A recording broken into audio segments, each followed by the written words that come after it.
Good morning. Today I want to talk to you about shark conservation and why it's important. So imagine this. You're leisurely swimming at the beach when you spot something massive in the water below you.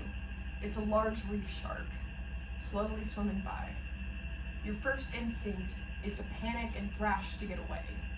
But if you take just a second to just watch, you'll see the shark is unbothered by you, uninterested and elegant. It never attacked. It never even changed its course. Today, I want to persuade you that we must change our view on sharks, to view them not as threats, but as vital creatures in need of protection. Shark conservation is not optional, it's essential. Our generation is inheriting a planet in ecological crisis. The health of our oceans directly affects us, from the food that we eat to the climate that we live in. Sharks, as apex predators, regulate marine ecosystems, and without them, ocean life collapses, and so does ours. Using resources like the NOAA, National Geographic, and the National Institute of Health, I've composed a supported case for why sharks need to be protected. First, I'm going to talk about how we got here and why sharks are in danger. Then I'm going to share how their loss harms our ecosystems and our lives. Finally, I'll explain how conservation efforts are working and what we can continue to do to help. But before we dive into why shark conservation matters, it's important to understand how sharks got endangered in the first place. For over 400 million years, long before the dinosaurs roamed the earth, sharks have ruled the oceans. They're nature's most perfect predators, shaping marine ecosystems as we know them. But just in the last few decades, human actions have pushed many shark species to the very edge of extinction. In the 1970s, movies like Jaws instilled fear and hatred of sharks. The terrifying music score, the ominous dorsal fin cutting through the water, it all painted sharks as bloodthirsty killers. More recent movies like The Meg and 47 Meters Down have continued this belief. But the truth is, sharks kill fewer than 10 people a year globally, whereas humans kill over 100 million sharks annually. And I got that information from IFAW. Why? In large part, it's because of the shark fin trade. Shark fins are used in a traditional delicacy in China called shark fin soup, where a singular bowl can cost up to $100.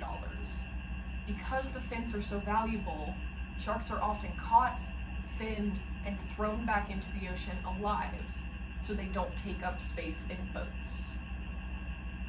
According to the Smithsonian, another reason sharks are on the brink of extinction is from overfishing and bycatch. We overfish our oceans, depleting the fish population, meaning there is less prey for sharks to eat. Sharks are also caught in industrial fishing. They are bycatch. Some species, like the oceanic whitetip and the hammerhead, have declined by more than 90%, and that's not just tragic, it's dangerous.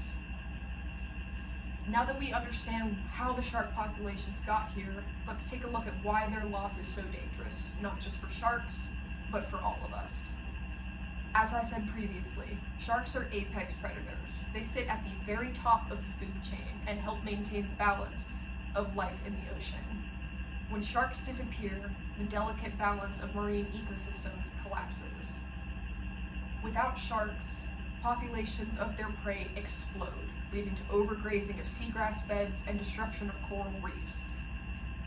This isn't just bad for marine life, it has real consequences for us. In places where sharks have been wiped out, fisheries have collapsed. According to the NOAA, the species we rely on for our food either vanish or become sick and overpopulated. And it's not just the local economies that suffer, it's global food security. Let's not forget, the ocean is one of Earth's most important climate regulators. It absorbs a vast amount of carbon and generates over half of the oxygen that we breathe. It also helps control global temperatures. But when sharks disappear and marine ecosystems collapse, the ocean loses its ability to perform those vital functions. Clearly, shark population loss is a global issue, but there's hope if we act now. Losing sharks doesn't just unbalance nature, it destabilizes the very systems that make life on Earth possible. We've already seen success stories in countries like the Bahamas and Costa Rica. Shark sanctuaries have been established, which banned shark finning and protected marine habitats. In these areas, shark populations are rebounding, and so is biodiversity. But, according to the Shark Guardian, less than 1% of designated marine protection areas are shark sanctuaries, and that number desperately needs to go up. Sharks, alive and thriving, are a boost to marine ecotourism. For example, in Fiji, shark diving generates millions of dollars each year, boosting their economy and creating jobs, proving that sharks are far more valuable alive than dead. One issue is sharks reproduce very slowly. They have 1 to 2 pups every birth, and it takes years for them to mature.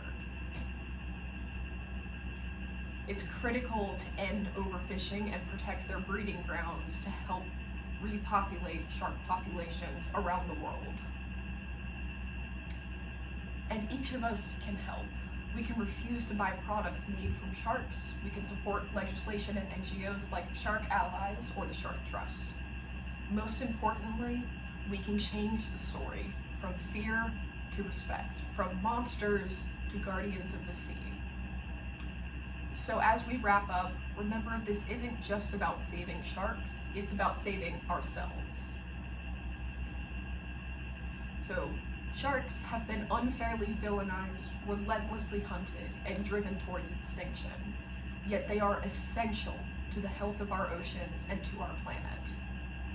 It's time we stop fearing sharks and start fearing what will happen if they're gone.